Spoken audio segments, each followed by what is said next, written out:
Hello, listeners. Welcome to Blood, Sweat, and Tears, the podcast where we find a topic and fit its components into a tier list. In today's episode, we'll be creating a Christmas movies tier list. I'm your host, Luke Webster. Joining me today is Luke Stewart, a journalism major here at Edinboro. Luke and I are in the radio programs and the TV program here at school. Luke also hosts his own radio show called The Awesome Movie Mix. This is his second appearance on the show. Glad to have you back, man. Thank you for having me. Glad to be here. Absolutely. I need to have the movie master with me to talk about Christmas movies. So I was thinking for our small talk segment today, we could talk about some Christmas traditions, holiday traditions in our families. If you want, you can go first. Absolutely. Well, let's see. A fun Christmas tradition that comes to mind, of course, me and my dad, we decorate the inside and outside interior of our house, right? And what's funny about it, though, is my dad, he's in charge of the outside. My mom's in charge of the inside. When I'm working on the inside, my mom will have traditional Christmas music playing, right? But I'm working outside with my dad. He'll have, I've literally spent Christmas with him. He'll have the best of AC/DC or John Mellencamp playing as we're setting up the decorations instead of Christmas music. He's like, I'm going to have to listen to Christmas music all December, so I'm going to get my music in now. Yeah. Exactly. Like Five Finger Death Punch playing, oh, there's a demon inside as we're setting up Santa. It's so funny. Bad Company, all that fun stuff. Absolutely, yeah. Nice. Any other fun traditions, stuff you do every year? And of course, well, a fun thing that we have, we set up the Christmas tree in our house, but we'll have our own personal ornaments. Oh, I like that. So my parents, they'll unwrap our ornaments that we've had all our lives, essentially, and we know which ones is ours by heart. So like Haley, my sister Haley, she'll often get the Disney princess ornaments, the Disney movie ornaments, and I'll usually get, the superhero ornaments or the Scooby-Doo, that type of thing. So yeah. Now, did they pick those out for you like when you were young, or did you like make them or pick them out yourself when you were younger? Well, I mean, they'll pick regarding our interests. Yeah. Like obviously when we're like when we're 5 years old, we'll get like the baby ones, baby first Christmas. But yeah, as we've gotten older and our interests have grown, they'll notice that. Like my interest in superheroes, like, oh, Luke really loves Spider-Man, so let's get him a Spider-Man. There you go. So yeah. I think a couple of my fun traditions I'll touch on. It might be stuff that some people do, it might not be. So every year we always watch Christmas with the Cranks at some point. Same. What's like one of my favorite Christmas movies. Gotta love Tim Allen. I'll talk about it more later in the tier list. Yes. But that's one we always watch.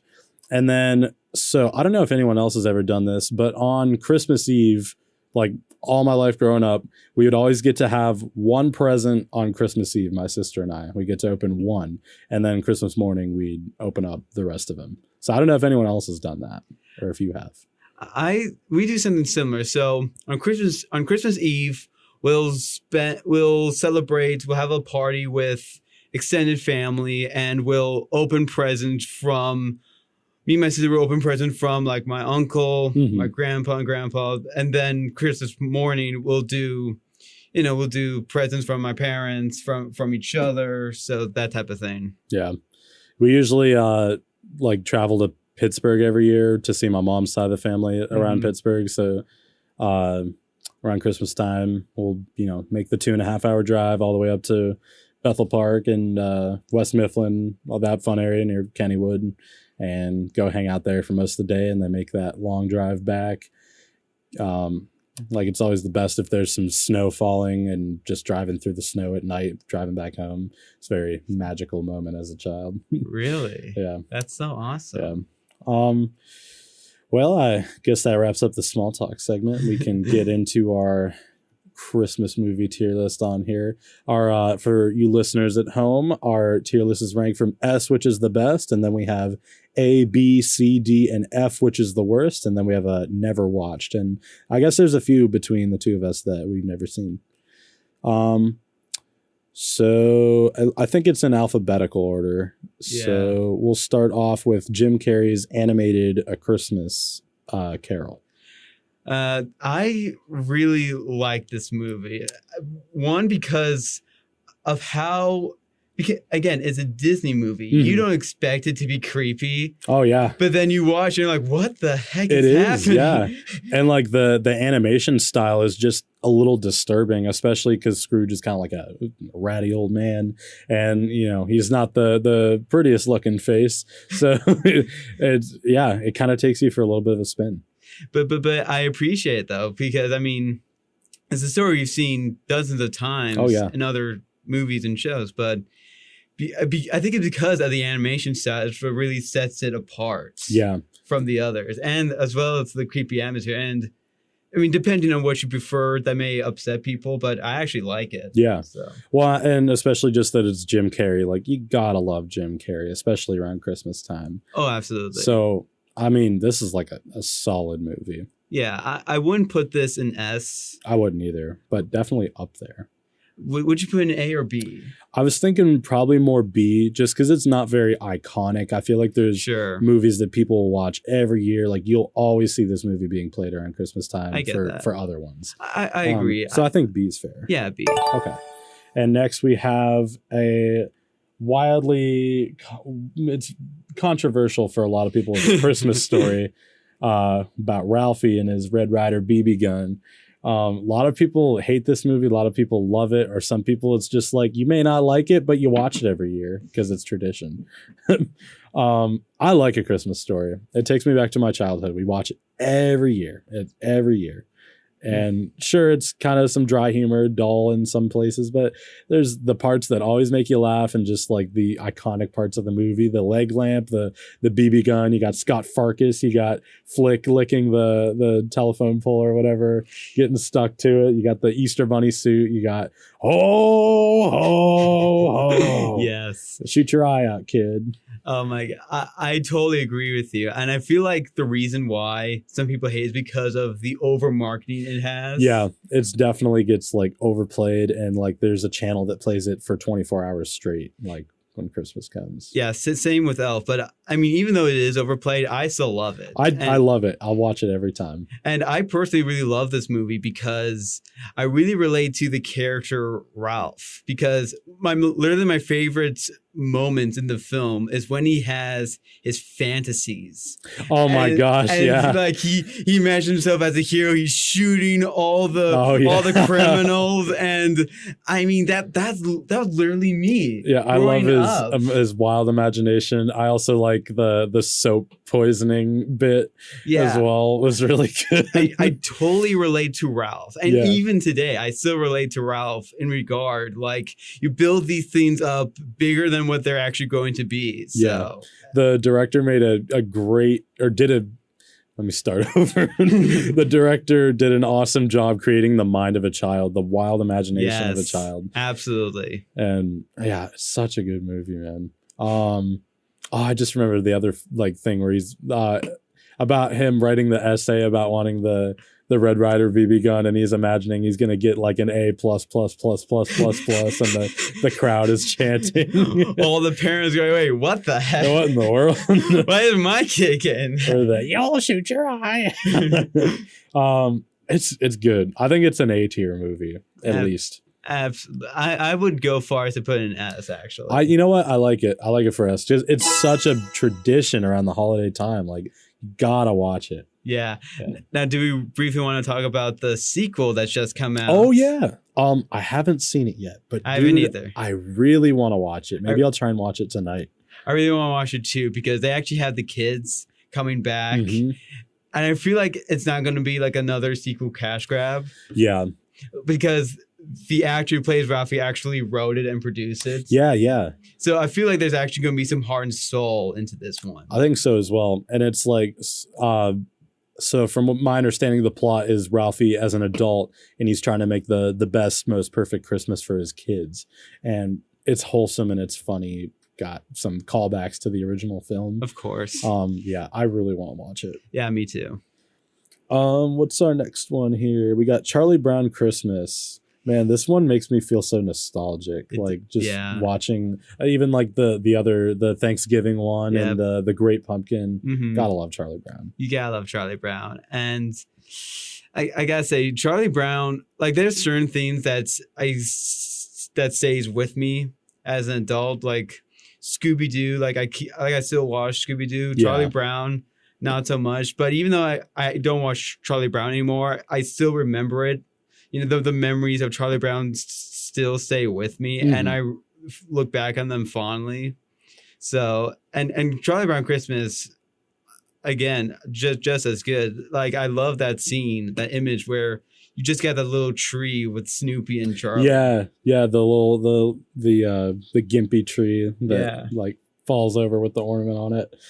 But yeah, there's just, for me, it's like, it might not be super entertaining, but like it's so nostalgic. Just like, that's another one I'd play like probably once a year on one of the like PBS channels or whatever. Absolutely. And it's like, come on, kids, come on, we'll watch Charlie Brown Christmas. Lots of nostalgia there.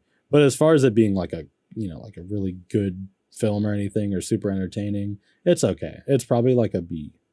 I put it in B too. Yeah, I Charlie Brown Thanksgiving so much better. Yeah. Oh yeah, the Thanksgiving one's so iconic, and the Great Pumpkin. Oh yeah, so good. I think that's probably my favorite. Yeah, the Halloween one. Up next, which is a Christmas movie, by the way, Die Hard. If you say it's not a Christmas movie, I will fight you. I won't. Yeah, that's what I'm saying. We'll come fight you, where you're gonna catch these hands. Oh man, Die Hard's such a good movie. You're probably gonna be upset with me, but I saw it for the first time like this past year. Really? Yeah. I saw it first time like a few years back. Yeah. So, yeah. I wish I'd seen it sooner. It's such same. a good movie with good quotable lines and yippee mother. Oh, yeah. we can't curse. We can't right? say it. Dang it. But have you seen the censored version on TV? It's hilarious. What do they do? It doesn't fit what he's saying, but it's so funny. There's this one where he's yippee melon farmer. And my melon farmer? It's like, oh my gosh.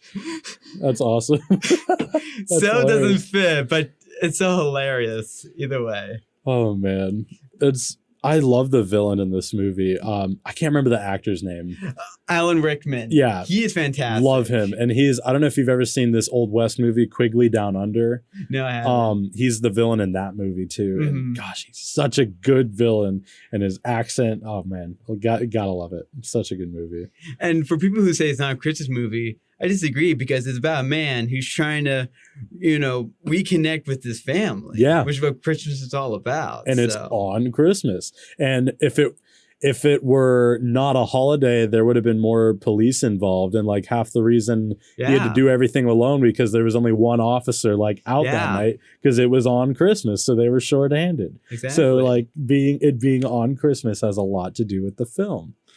Yeah, I would personally put this in S tier, not just because it's a great movie on its own, but this movie sets so many precedents that action movies try to copy after. And there's so many like quotable lines and just like things. It's a genre-defining movie. It really as far is. as action movies go. One of the best action movies of all time. And there's so many spin-offs and callbacks to this movie from other movies. Yes. And I don't know if you've ever seen the show Brooklyn Nine-Nine. I've seen episodes, yeah. One of the main characters, his favorite movie is Die Hard, so there's always callbacks, and there's like an episode where they're stuck in a store on Christmas with a bunch of people holding people hostage, so he gets to have his own Die Hard moment, but it's pretty funny. And if you're an action movie aficionado like me, when you see an action movie that's made after Die Hard, you can see the similarities. The impact that it has on, like, the inspiration that people pull from it for other movies. Like, you get the guy that's all alone in this environment and all these people. Yeah, it's just... Die Hard is like adult Home Alone. It really is. Essentially. It really is, yeah. But yeah, I agree. S tier. Like, not only is it a great movie by itself, but like you have a good excuse to watch it around Christmas time because it's a Christmas movie. Exactly. Next we got Elf.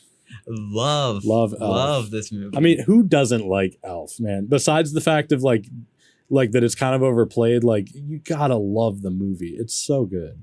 And I just really love the idea of you got this innocent, naive guy, bringing love and warmth to this cynical old man. Like, I just love those type of stories. Like, if he never came into his life, he'd still be this grumpy old man on the naughty list, Right. And like, he changes everyone's life that he comes into contact with in the movie, and like just makes them happier and brings them joy. Do you quickly want to go over favorite moments? Because mine is when Buddy reveals that the fake Santa is actually fake. Oh my gosh! Fight. You're not Santa. You smell like beef and cheese. You sit on a throne of lies. That's a good moment. I think my favorite part might be with what's his name? Peter Dinklage with he's an angry elf. That whole scene in the office there. He must be a South Pole elf. South Pole elf. There's so many like subtle lines in that movie that are so good, like that one. Also the snowball fight. Is really good. And there's these guys on YouTube, Corridor Crew. They show how virtual effects are made. Yeah. And that scene where he's like, his arm is moving faster than a human can move his arm. Like the way they did the virtual effects to make his arm go that fast is really cool. And when he takes that sniper shot at the last guy running away and it's such a good scene. It's so iconic. There's so many wonderful moments. I would put Elf in S. It has to be an S tier. I don't care that it's overplayed. If you don't like it, turn the channel. I mean, everybody streams most of the time anyway, so it's on demand whenever you want to watch it. Absolutely. Man, so good, so quotable. Gotta love Will Ferrell. It's just such a good movie. One more thing I will pull up. I love when he's in the North Pole. You've got him talking to those creatures. Oh yeah, the little creature characters. Those little puppets, and that's such a great callback to like those old 60s stop motion. I just love that little moment where he's talking. And you got the Mr. Narwhal. Yes. Bye, buddy. Hope you find your dad. So great. It's a good one. Up next, we got Frosty the Snowman, the original animated cartoon. Yes. Pretty good. I mean, it's classic. It's wholesome. It's sad. It's happy. It's a good movie all around. Yeah, a very great movie. And fun fact, this is where I learned that outside of your parents, you have to pay to go somewhere. Because I'm like 4 or 5 years old, and they want to go to the North Pole. They try to take a train. Oh yeah. And it's like, well, no money, no tickets. Yeah, kids just don't get on for free. What do you think this is? And I'm like 4 years old. Like, wait, what? What? You mean you're not gonna let these kids on for free for plot continuity? Oh my God. Man. But Frosty's solid. It's not like a feature length, right? Like it's only like a 30-minute cartoon. Yeah. Kind of like the Grinch. Yeah. Like these cartoons, I feel like I can only put them so high. Like they're good and they're classic, and like our parents definitely watched them growing up. Oh yeah. But like I feel like I can only put them so high because they're still cartoons. And Frosty, again, the one we're talking about in particular, it pretty much tells the story in a basic format. Mm-hmm. It's not like Jim Carrey's Christmas Carol, where it's like you're going like, what's going on? What I mean? Like it gets right into it. But I feel like this is. It's still good, yeah, and it's one of the classic animated ones. I feel like it's B, a solid B. I like B tier for that. All right, up next we got Gremlins, which I forgot was a Christmas movie. I haven't seen it in so long, but I remember everything about it except that it was a Christmas movie apparently. but I feel like it's similar to Die Hard, in which because Gremlins is a horror movie, like a different genre type of movie, and you forget, it's set in Christmas time. Oh yeah, it's a Christmas movie. But I feel like it's a great moral story for kids. Yeah, take care of your pets, obey the rules, and they forget it's a lot of responsibility. This gave kids nightmares growing up. definitely. Yeah, so it's a lot of fun. I definitely would put it. I'd put it in B. I like B as well. At very least B. I probably wouldn't think of it right away as a Christmas movie, but like it's a solid. Oh, that's A. I meant to put it in B. There we go. Up next we got Home Alone, classic. Yes. Got another classic here, staple Christmas movie. Home Alone is good, man. It's a good movie. I will say this. It's one of those movies where if the characters were smart, the movie wouldn't happen. Oh, yeah. Like, you got Marv and Harry and absolute idiots. And then the family that somehow didn't bring one of their children. You know? Like, okay, you did a head count. Again, my mom, who, again, she always rants about if she was that mom, she doesn't care if someone else did the head check. She would do it herself. Yeah. Even if they were at the airport, on the plane, she would still do the head check. Like, how do you not check? She'd like call everyone's names, especially when you have a family of like, what, 18 people in that house? 50 people, yeah. Ridiculous. And make sure everyone's there. Because especially with how many young kids are there, you're going to leave one of your children alone?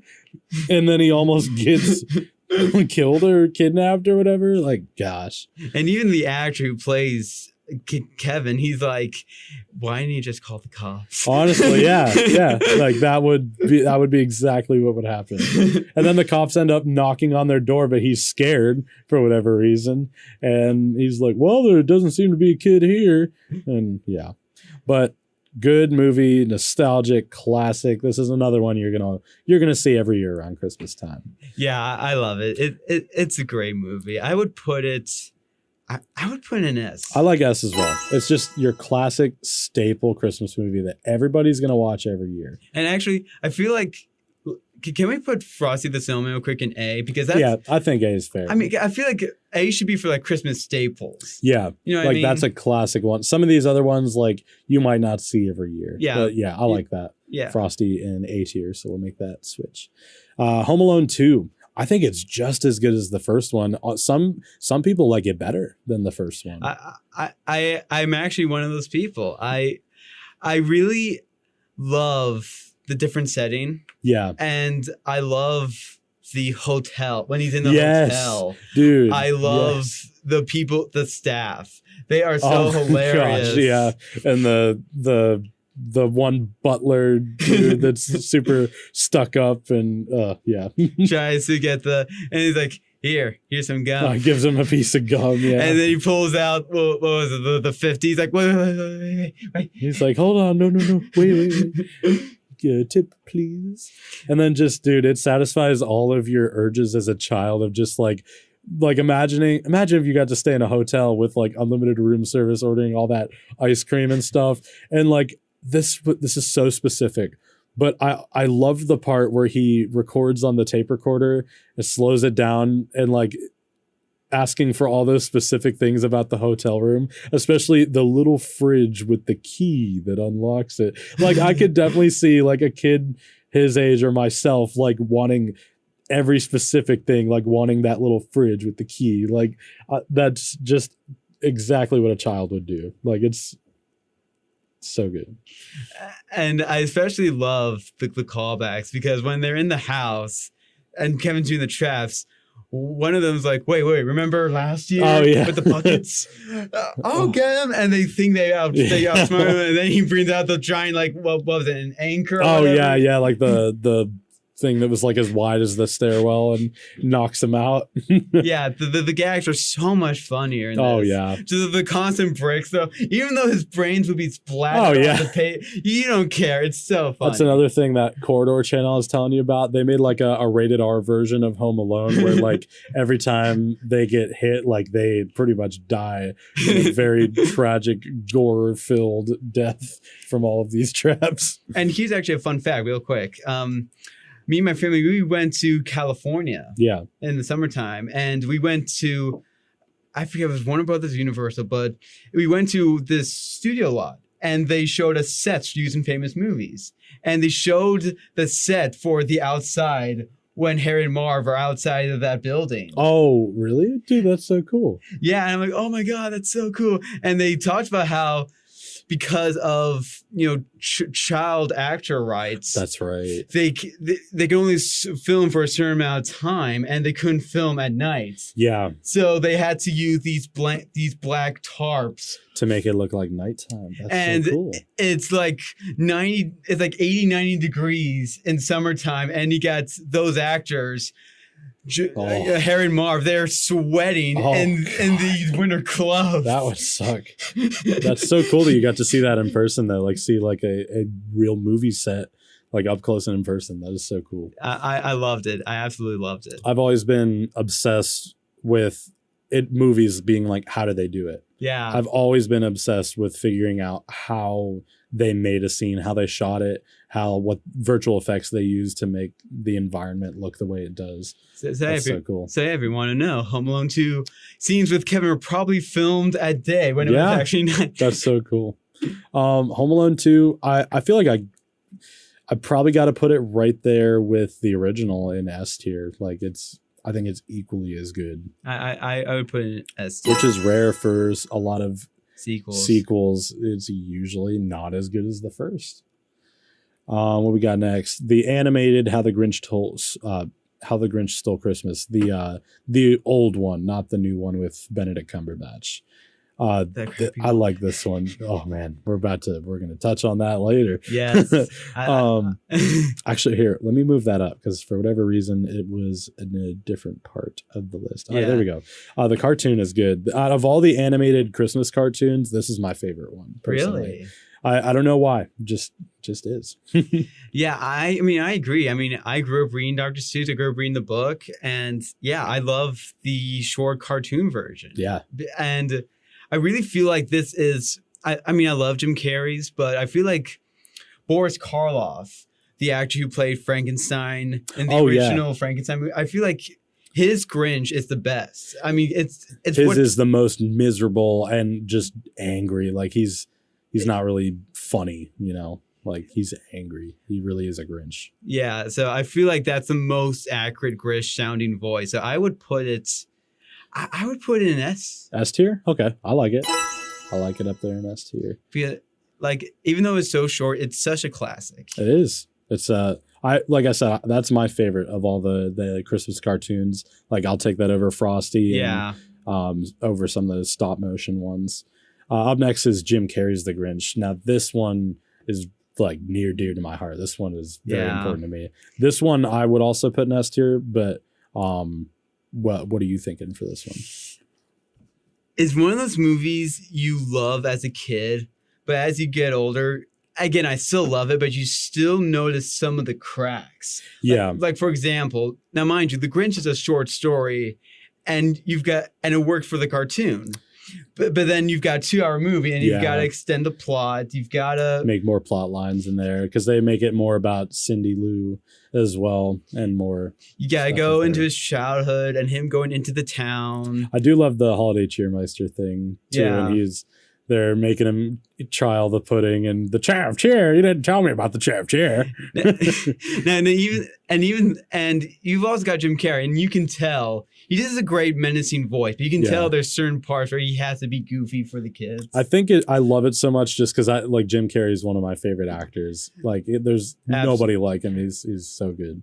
But even then, I still love the movie, and even though they had to extend the plot, they did a great job. Mm-hmm. And extending it and showing why he hates Christmas. I think this is one of my favorites too, just because I think it's probably the funniest Christmas movie. I laugh the most in this one. You know one of my favorite scenes?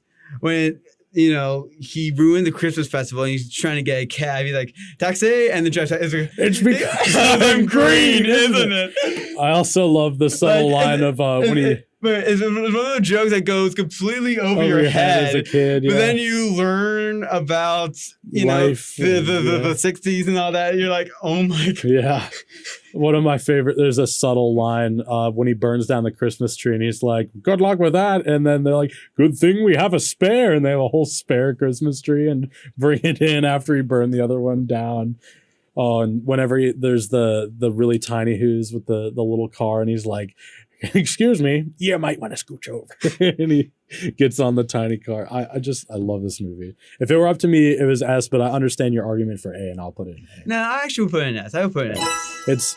It's so funny. You gotta love Jim Carrey. As a kid, I think it scared me a little bit. Like seeing a live action Grinch was a little scary. Oh yeah, for some reason. Up next, we got the Benedict Cumberbatch, The Grinch. Dude, I hate this. I don't care. It's so bad. Like you wanna know how I knew this was bad? Now mind you, when they do You're a Mean One, Mr. Grinch, and the earlier version, they're both good. Yeah. But for the newest one, when they do the rap version, you really are a she. There's no but and I'm like, God, I do not like please, this. No. And they made him like cute. Like he's supposed to be like not appealing. Like he's like cute and furry. And it's like a watered down version. It is like it's too kid. Well, I shouldn't say kid friendly. It's just it's too nice. It's too colorful. Watered down and colorful. I don't like it. And then Benedict Cumberbatch does not have like a mean, grumpy voice. He's kind of happy, cheery British dude. Oh, so. Well, you want to celebrate Christmas. Too bad. I'm the Grinch. Well, I'm going to go into town. You know what I mean? That's the type of voice he has. It's just, I don't like it, but which is a shame because I love Benedict Cumberbatch. He's such a great actor, but it's probably not his fault. Just the writing and the way that they produced it. He's a great actor given probably terrible direction. Yeah. So I would. Would you put this in F? I would put this in F. I would like to put it in F. I don't like the rap remix of the song. No, that was bad, and it's got like the kids are singing in the part of the rap song. I don't like it. Is there anything positive we could say about it? I don't. Just that like the quality of the animation is good. Like it's well animated with good graphics. That's the only thing I could give about it. Sure. Yeah, but that's not too hard to do these days. Is it Disney or DreamWorks? It's the same people that made Despicable Me. Oh, so Illumination. Illumination, that's what it is. And I think it's Universal because they own all of that. Yeah. Yeah. So it's okay. But yeah, F tier for that Grinch. It's a Wonderful Life. I have not seen. You can take the reins for this one. Well, truth be told, I've not seen it all the way through, but I've seen parts. And I've actually really liked what I've seen just from, and the party and how they all go into the pool, which I thought was kind of cool. It's just a nice story about a guy who's just trying to help out his community. So I feel like I can't really talk about this and I haven't seen it all the way through. So I can't really I know a lot of people say it's the greatest Christmas movie of all time, but I think we should put this in Never Watched. Never watched. You don't have enough to correctly. Yeah. Up next is Jingle All the Way, with Arnold Schwarzenegger. Man, I know you said you haven't seen this one, man. You have not see this one. I mean, I'm a Schwarzenegger fan, so I'll totally see it. You should watch that like this holiday and let me know when you think about it. Right now, it's so funny, and it's not an S tier movie by any means, but like a good Christmas movie, especially watching it as a kid. I don't want to like spoil it for you. Go ahead. I've seen it. I mean, I've heard about it. Well, like it's about this dad trying to get a Turbo Man doll for his kid. And he did not get it in time, like during Black Friday or whenever he would have had time. And he's last minute. He's kind of like the father that needs to get his crap together kind of movie. Yeah. Like, and it's got the kid who plays Anakin. Yes, I saw that. Yeah. As Jamie is his name in the movie. Jake Lloyd's the actor. Jake Lloyd. Yeah, that's his name. But Jingle All the Way is good. It's not great, I will say, but like you got to watch it at least once. But it's funny, it's wholesome, and there's like a scene towards the end where he's like in an actual Turbo Man suit, and when you're a kid, that's pretty cool. There's some quotable moments. There's probably one of my favorite Arnold quotes overlooked is "Put that cookie down now." That's a good one. I love that quote. But Jingle All the Way is probably like a B tier movie. Okay. Like It's not quite A or S because it's a little dry at times, but it is still funny and has some quotable lines and some good moments. What's this next one? The Love Actually. Love. Okay, I haven't seen this one either. I haven't seen it. I just know about it. Like, it's like about different groups of people, falling in love and all that stuff. And the most notable I know, I literally just saw this on YouTube, is a scene where there's this little like 8-year-old boy, who, funny enough, went on to voice Ferb in Phineas and Ferb. Oh, nice. Like, he's in love with like this girl, and I was laughing so hard when I saw this. So the girl's American, mind you. The movie takes place in like the UK, and the girl's moving back to like America or whatever. And so the boy wants to see her one more time, say her goodbye, and she's already at the airport. So he does a last minute airport run. Like, and mind you, this was 2003, like right after 9/11. Yeah. So how the heck does a little boy get Honestly, through get airport through security? Is so funny. Yikes. Do you know enough about it to rank it, or is this another never watched? Never watched. Okay. I just wanted to briefly rant about the impossibility of this kid. Oh, yeah, absolutely. Miracle on 34th Street, another one I haven't seen, so this one is all you. Oh, I love this movie. So it's essentially about an old man who says he's Santa, right? And a lot of people don't actually believe him, so they go to court over it, and he has to prove that he's Santa. I won't give away if he actually is Santa or not, but the actor, I forget his name, I'm sorry. I know it's Richard something, but he is so wonderful at playing this guy who says he's Santa, at playing Santa. You actually believe him. You really do believe, because he's such a nice, earnest man. Like, there's this wonderful moment, my favorite moment. He's dressed up as Santa, and he's doing the mall thing where he's, having kids on his lap, telling me what's for Christmas, and there's this deaf girl. And there's this woman who's tells Santa, she's deaf, you don't actually have to. But then out of nowhere, he does sign language for her, and the girl looks so happy and so surprised, and they have this sign language talk, and it's so wholesome. That sounds like a good, wholesome Christmas movie, yeah. So yeah, watch. If you haven't, absolutely watch it. I would put this. It could be slow at time when they get to the trial, but I would put this in A tier. A tier? Okay, you convinced me. I'm gonna try to watch that this Christmas. What we got next? National Lampoon's Christmas Vacation. A favorite for a lot of people. This is my family. Yeah. Most people's go-to, like their number one favorite.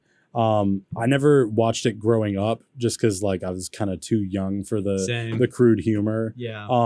But funny, classic moments, good. I think some people overdo it with how good it is. Sure. Like, it's funny, but like it's a lot of just like crude humor.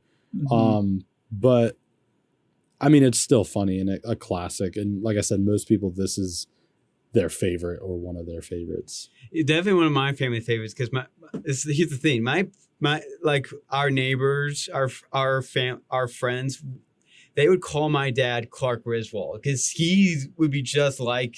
So you go all out with the decorations and the lights every year? Absolutely. So, yeah, there's a lot we can relate to regarding what this family goes through. The in-laws. Oh, yeah. All the crazy family that you gotta, like, kind of rein in, essentially. Just, yeah. So we were able to really relate to the problems this family goes through, but I see what you're saying with it. Not all the jokes land, but the ones that do, they can be so funny. When Griswold finally loses it, and he's like, all the family wants to leave, and he's like, no, we're gonna be the jolliest.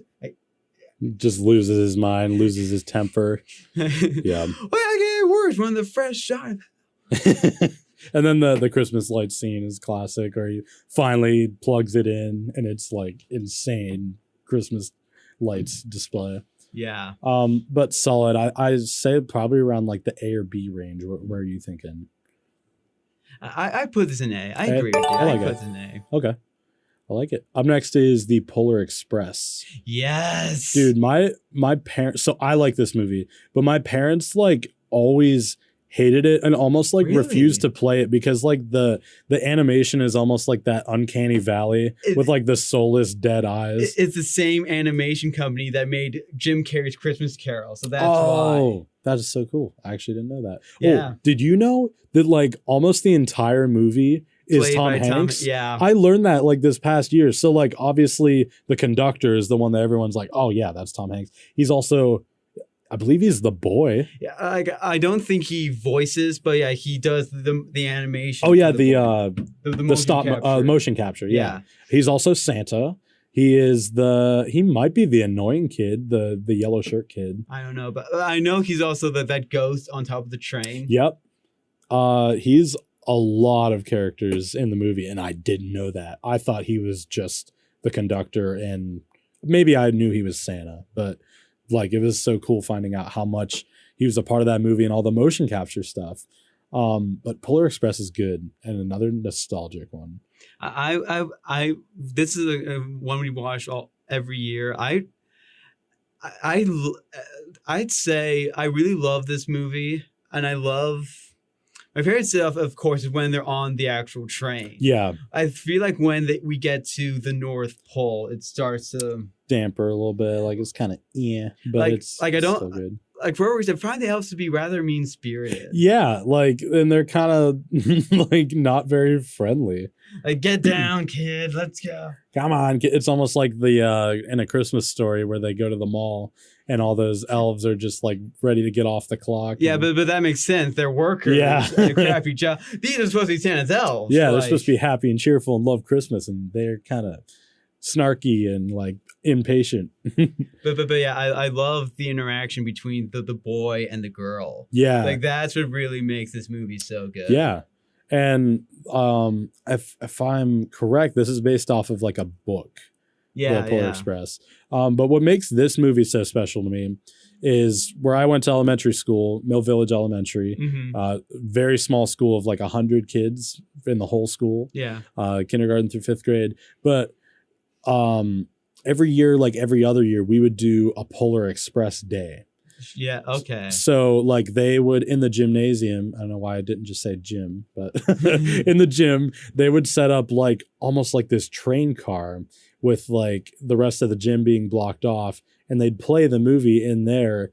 Like, so it made you feel like you're kind of in a train car, and then they'd have like hot cocoa for us out in the cafeteria. They had so many stuff, but they made a whole day out of it. Would you dress up in your PJs? Yep. They'd make us come to school in our awesome. PJs. It was so much fun. Did they give you golden tickets and everything? I believe they did give us tickets and they'd punch them. Yeah, they definitely did. That's so They made a whole day out of it with activities. You'd watch it. You'd go have hot cocoa. Now, I can't remember if they did this instead of a Christmas party some years or if this was like an additional day. But like that is so special to me. And like that they went through all that just to make some kids happy during Christmas time. Like amazing. Another great moment. I have a similar moment where every year, I actually remember one year for Christmas, me and my sister, we got a bell. Oh, just like in the movie. Yeah. And, and we would, shake it in our ear and we could hear it. But then my parents, they pretend that they couldn't hear it. I like that. I don't hear anything. This bell must be broken. And we're like, what? And of course, 5-year-old me's like, what? You can't hear it? What? They don't believe in Santa Claus anymore. Yeah. So yeah. Very special.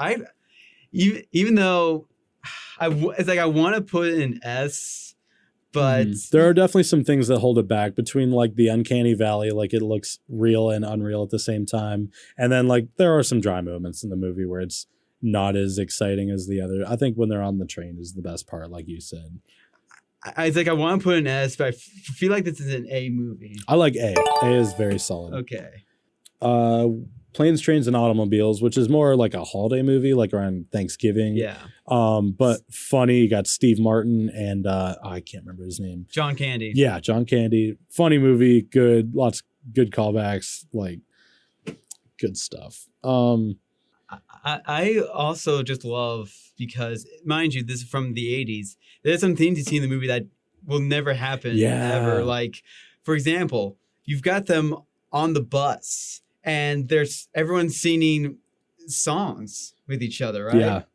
And I'm thinking to myself, Jeez, if that happened today, everyone would have their headphones in. Yeah, like, dude. No one would be talking to each other. No one would be seeing. Everyone would be like, "Shut the hell." What movie was, or what? Sorry, what year was this movie made in? 87. 87.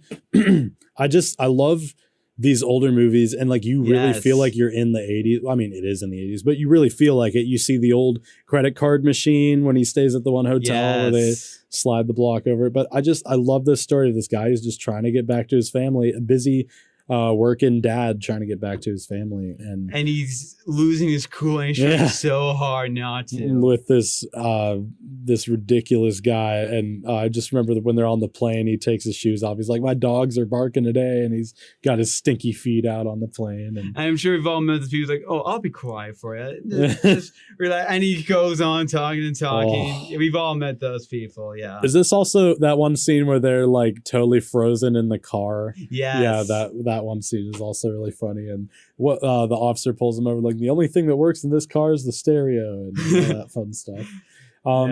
But a good movie, very funny. Gotta love Steve Martin. Absolutely. But it's definitely not like an S tier movie. At least A. I'd say A as well.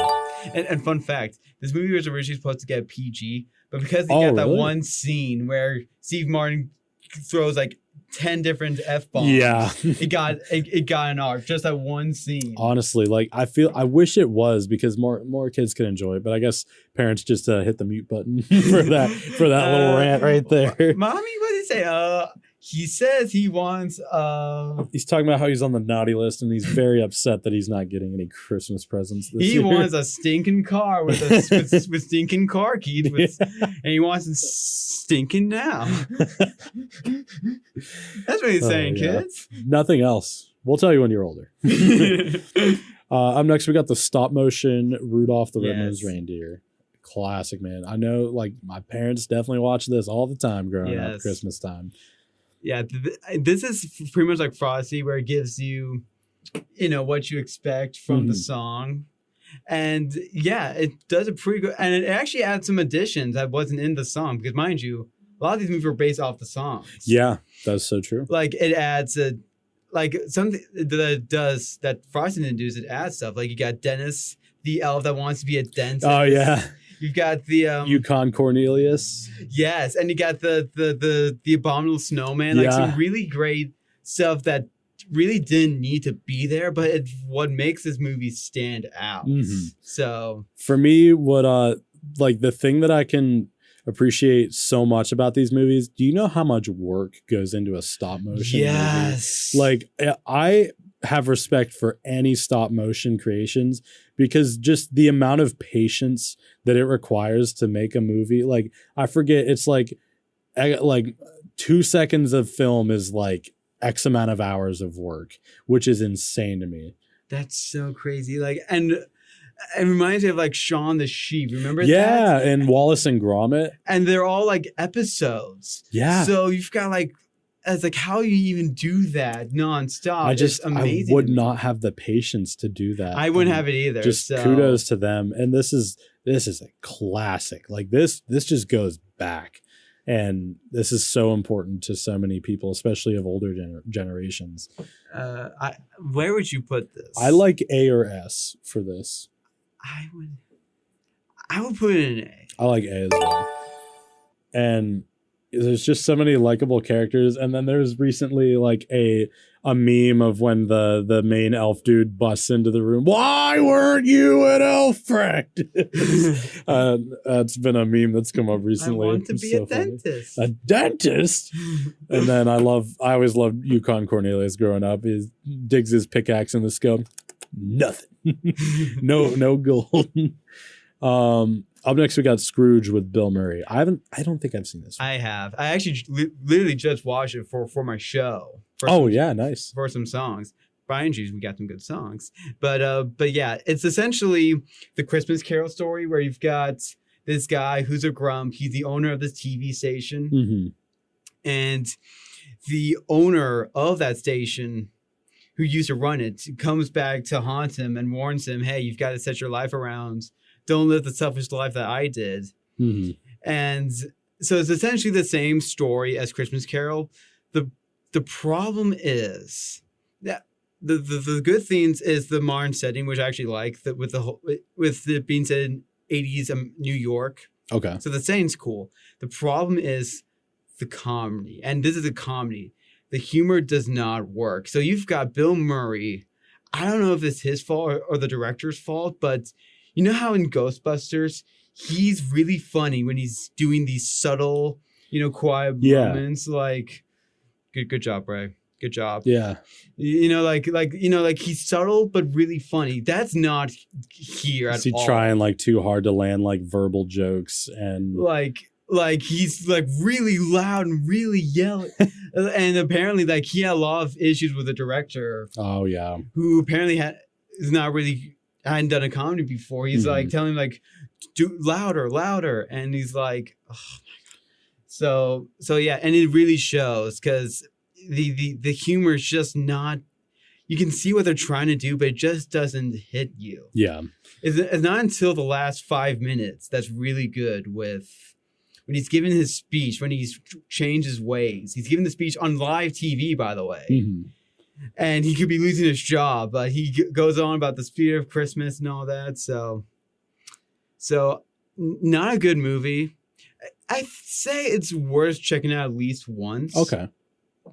Just because even though it's not good, there are like the ghosts of Christmas past, present are pretty unique. Mm-hmm. Like they're not what you expect the ghosts to look like or to act like. So I put it in D. D tier? D for Scrooged.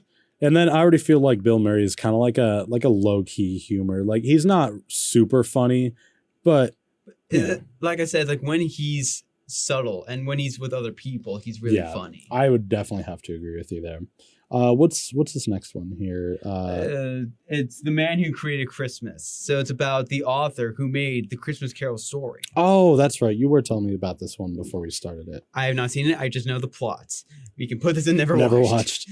I definitely want to watch it though. Up next, we were talking about this before. You've never seen Nightmare Before Christmas. I've never seen. How Nightmare dare Before you, Christmas. sir? How dare you? I don't know if this is controversial or not. It is. I don't like Tim Burton, and I don't like his movies.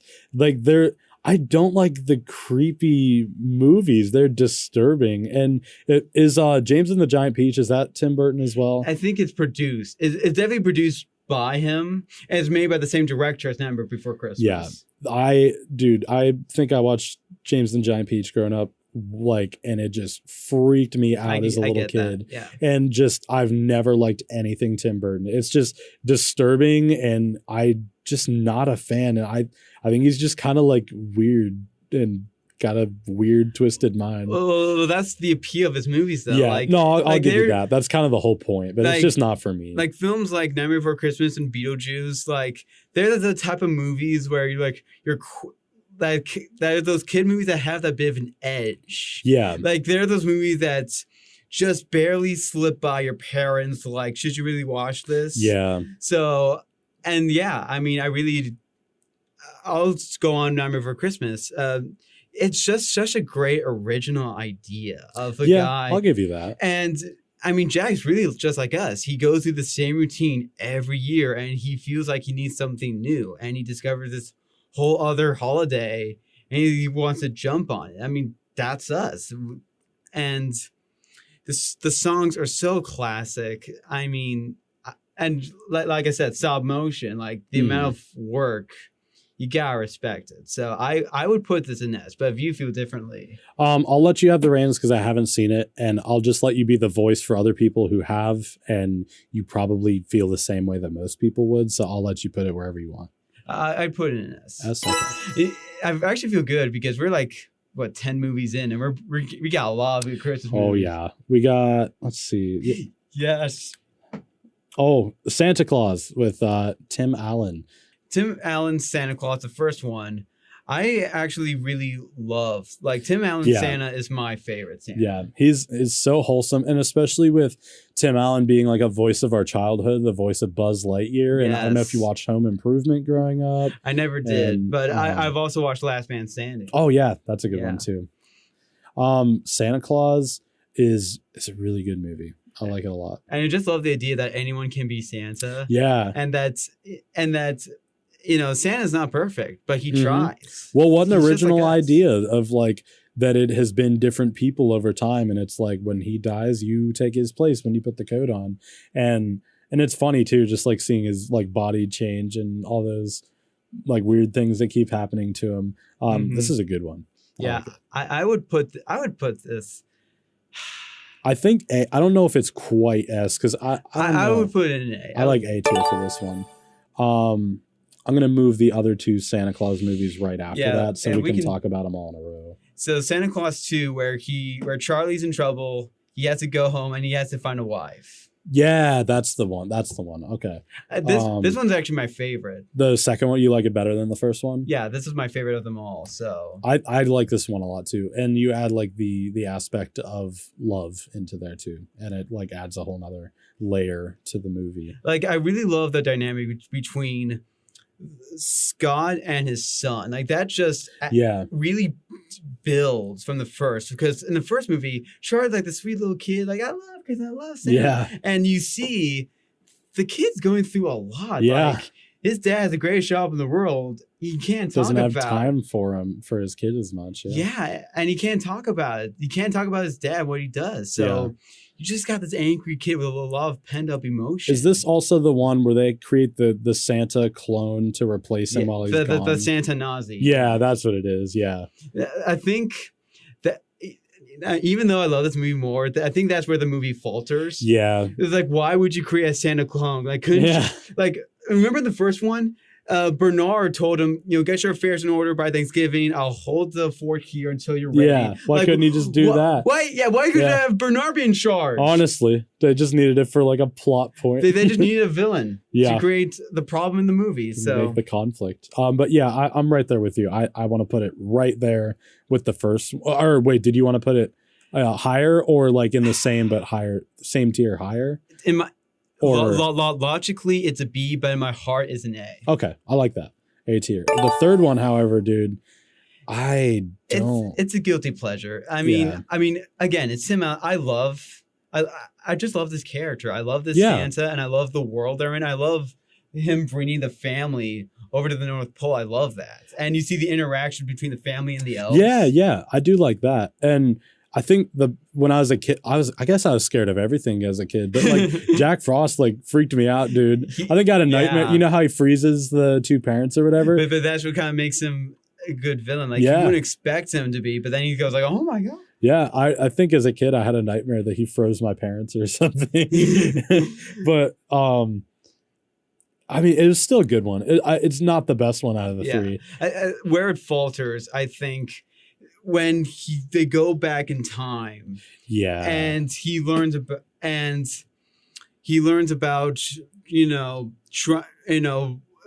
being there for his family. He's like, and it's like a lesson that doesn't need to be learned because he's already trying his hardest, bring his family there. Like and the wife who's so upset with them and how he can't spend time with her on Christmas. It's like, mind you, she should know better. This is the busiest time of the year for him. Honestly, the one day of year he works. Like, shouldn't you be more lenient to him? Cut him some slack. Like he's already trying so hard. So yeah, it's not the best of the three, but it's not a bad movie. I think it's like a B or a C. I put it in C. C tier? Okay, that's fair. It does have a respectful place in my heart, though. Yeah. And this next one. Real quick, have you seen the Santa Clauses, the new show on Disney Plus? I have not. Is it worth checking out? It is. If you love the first three Santa Claus, you will love the new show. It's essentially where Scott is retiring and he has to find a new Santa. Okay. Yeah, I'll check that out. So yeah. Is it with Tim Allen? Yes. Okay. And you see some characters from the movies. And yeah, it's pretty good. So recommend. I'd like to check it out. Our next one, Christmas with the Cranks. This one has such a special place in my heart. This is an S tier for me. I'm not sure about you. I actually would. Well, okay. So I love this movie. I feel like though it would be A because it's one of those movies like Home Alone where it's like, okay, these people were actually smart. Like why? Yeah. Like, shouldn't they just be honest? Be like, Claire, this part was completely last minute. We were thinking of, you know what I mean? Yeah. That's true. I'll give you that. But I do love the message on conformity because you've got this neighborhood who's like, what, you're not celebrating Christmas? What, Yeah, what's wrong with you? Are you crazy? And it just shows how crazy people can be. Yeah, about Christmas, and just because it's tradition, like, you know, you're allowed to break tradition some years and do something new. And I understand why they want to, because I mean their daughter's gone. It's the first time without her. So like, hey, why don't we take it easy now? Yeah. For just this once. So I completely understand where they're going with this. I love it because it's funny, it's wholesome, it's happy, it's sad, it's a good, like, almost like a good coming of age movie. But like, we watch this every year as far back as I can remember. Oh yeah, same. Like, this is one of our tradition ones. Like, if it were up to me, this would be S, but I definitely understand your argument for A. I mean, we can put it in an S if you want. I mean, it's your show. You put it in an S if you want. It's going in S then. If you guys haven't seen it, like, just, you gotta see it. Such a good watch. Many quotable moments. Yes. Gotta love the thing with Frosty and the. No, I don't need one for stupid umbrellas. I really think you need an umbrella. And the part where he's like spraying down the driveway so it's slippery and the Christmas carolers fall. Sock it to me, Santa. Yeah.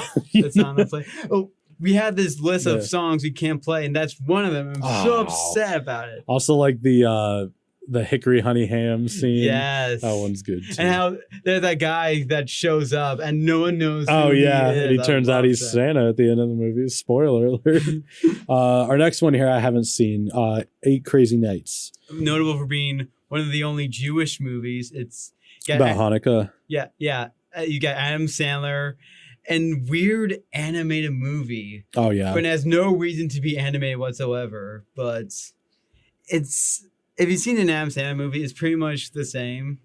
And Sandler voices, he plays this guy, and he's taken in by this old couple. Mm-hmm. So this man and this woman, he plays himself, and he plays this old couple, the man and the woman, and the voice is like the high pitched squeaky. I once had love when I was like that thing, like old geezer. It's so annoying.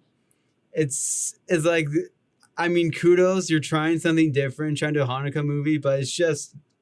I like the idea of being inclusive and having a holiday for other holidays. But I haven't seen it, but yeah. But yeah, if you're not a Sandler fan, you're not.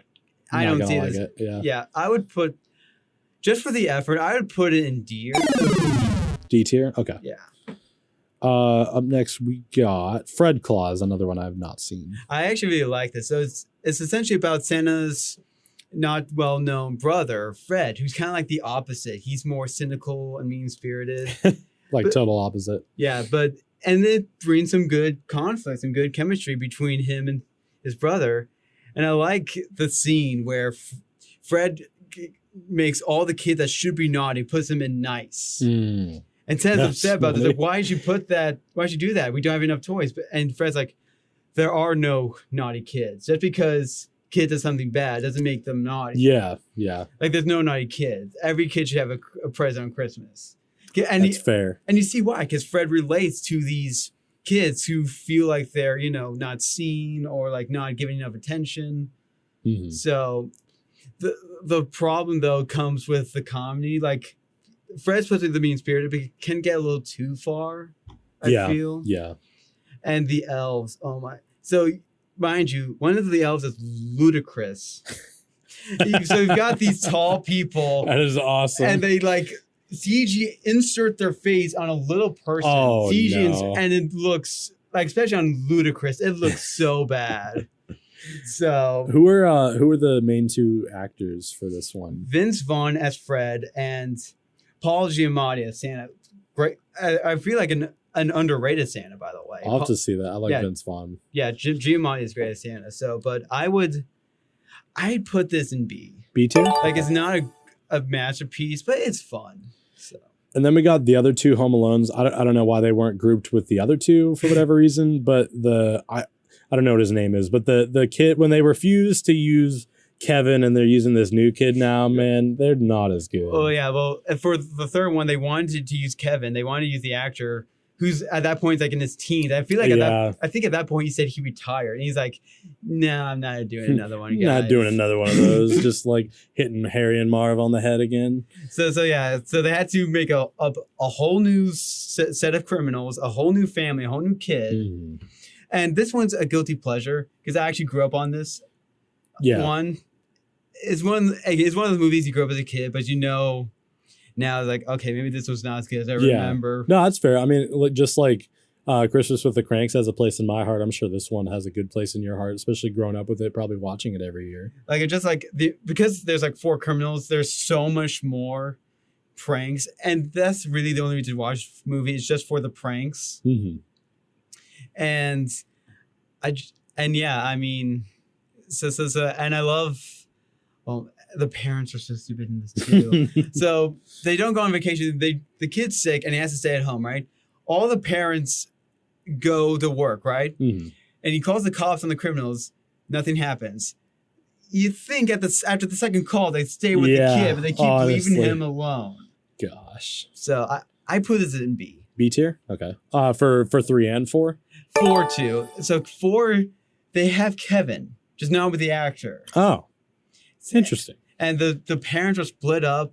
The dad moves in with like this rich socialite girl, and one of the 2 criminals, I think like Harry, he has a wife now. Marv's not there. None of the actors are there. Yeah. It's just like this unnecessary sequel that doesn't make sense timeline wise because this one it was like made in 2010.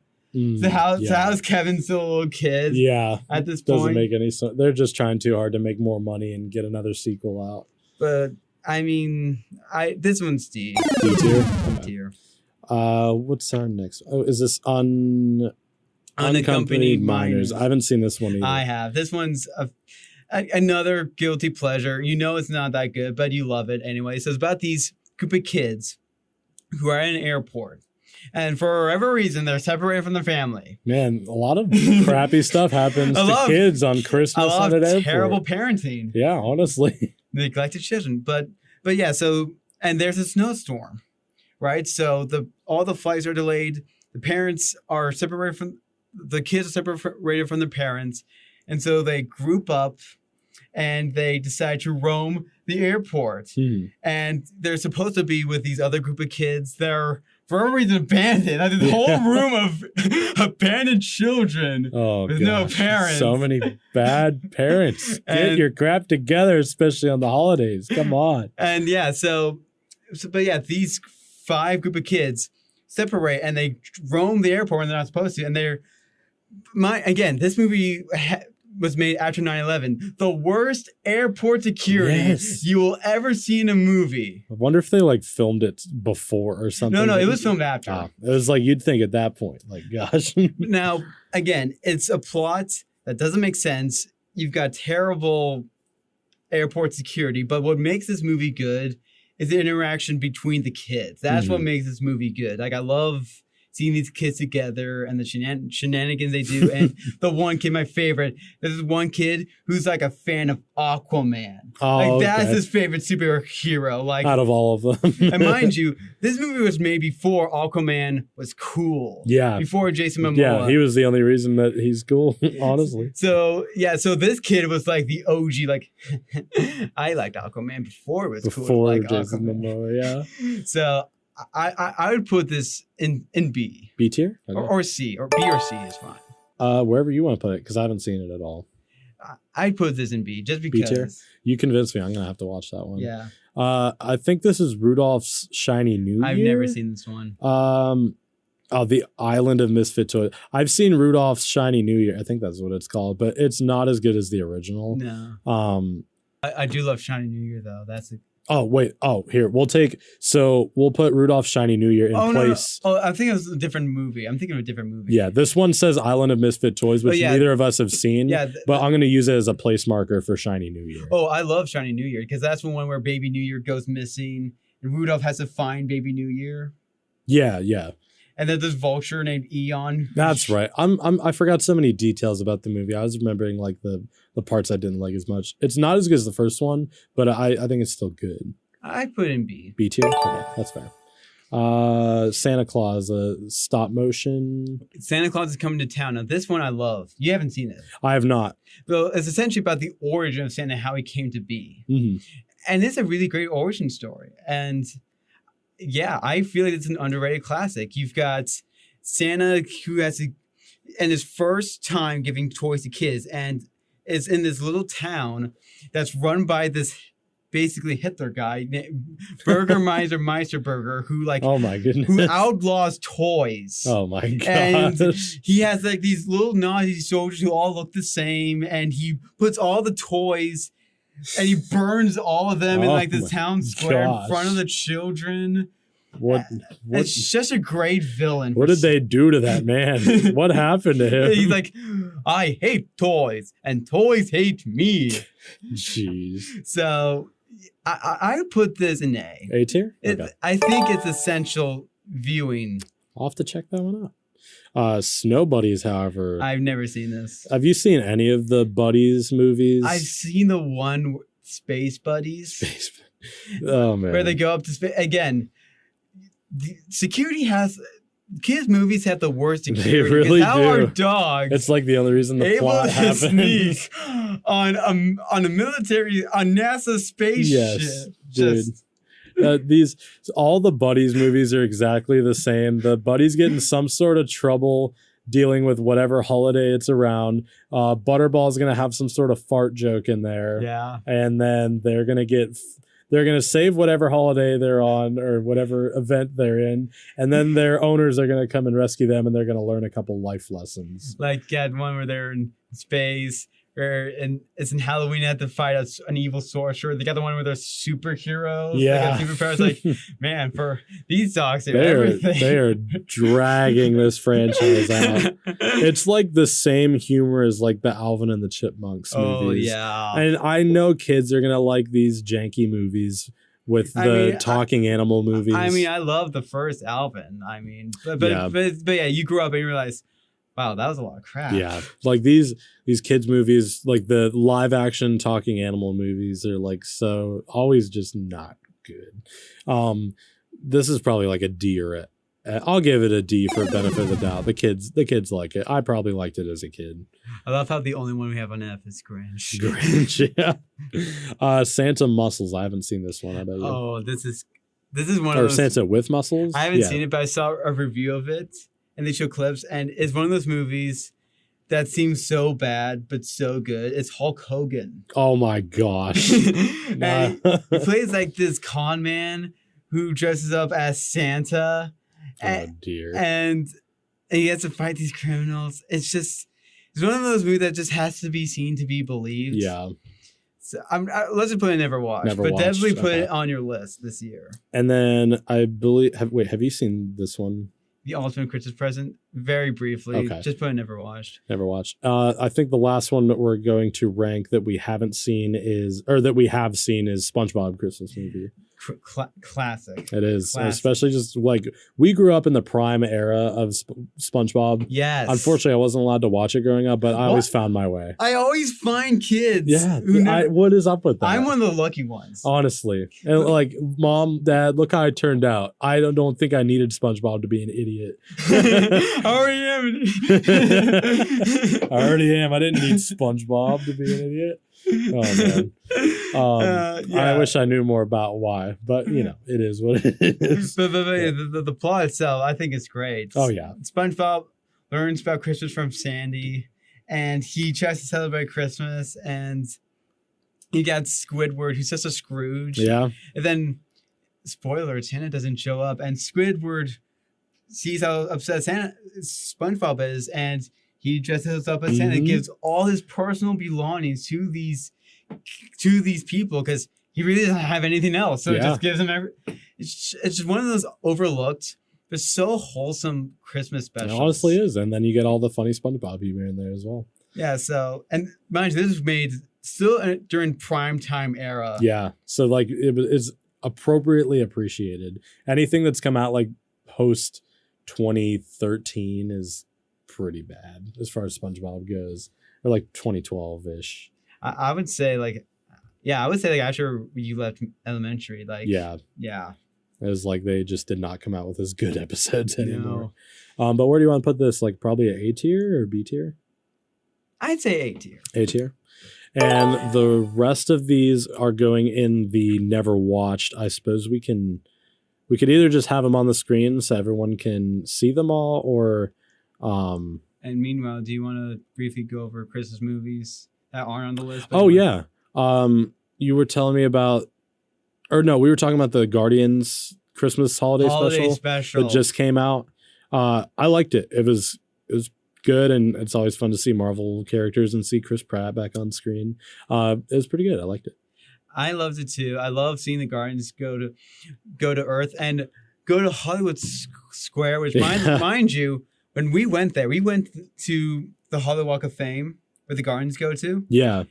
It was nothing like that. Oh no. Everything was, the stars had trash all over them. Oh, and watching, like, where's all the homeless people? Where's all the crazy drunks? Like, everything's bright and shiny and all that. So. They gotta make it look appealing. Exactly. Draw people in. That's how they get a tourism in.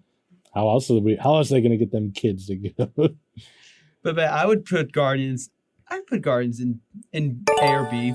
I like. Yeah, probably around the same spot, like A or B. My one criticism is I want to see Star-Lord go to Earth so bad. Yeah, we want to see him go back and like get reunited and with his grandfather. Yeah, I've never seen him reunited with his grandfather. And if only his mom never passed. That better be the plot for Volume 3. That would be good. I just want to see him go back. Like, there's so much he's missing out on from Earth. Just meet with his grandfather again, who apparently, lost him right after his daughter dies. Just sad.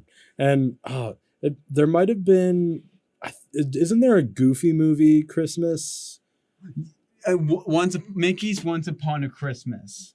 There's that one too. Yeah. Or it's like a short story. You've got Mickey and Minnie. You've got Goofy and his son Max. Oh, is that? Okay. Yeah, so these short stories mixed together. Oh, because there also is Goof Troop Christmas. I've never seen Goof Troop. I remember a movie with Goofy and his son Max, a Christmas movie, but I don't remember if it was this one. There's also Mickey's Twice Upon Christmas, where Max is older. He brings home this girl from college, and am I ringing any bells or no? I think that's probably no, I saw the one where he was younger and he gets like a present that he didn't like at first, but realizes it's wholesome or something. Was it a skateboard? Or maybe the skateboard? Probably. I think that's probably what it was. Like, Max is starting to not believe in Santa anymore. Goofy tries to keep that spirit alive. Yeah, that's what it is. Okay, yeah. But that's a pretty good one too. Yeah. And then there's Iron Man 3, which in my opinion, best superhero Christmas movie. Yeah, dude.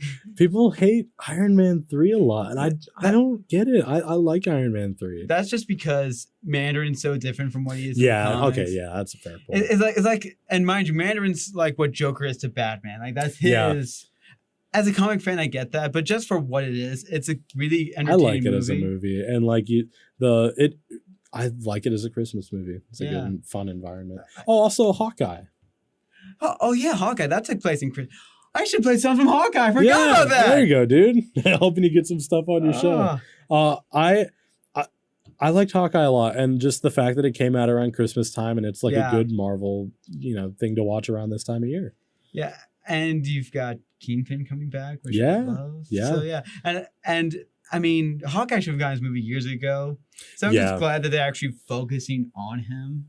Yeah, and I like the introduction of Kate Bishop as well. I actually was really scared about Kate, because I'm thinking of, oh my God, are they really just making the show just to introduce? Yeah. Which it kind of is, but I was so afraid that it was just going to be about her and not about Clint, who's barely got any screen time. Well, I liked Yelena coming in as well. That was also...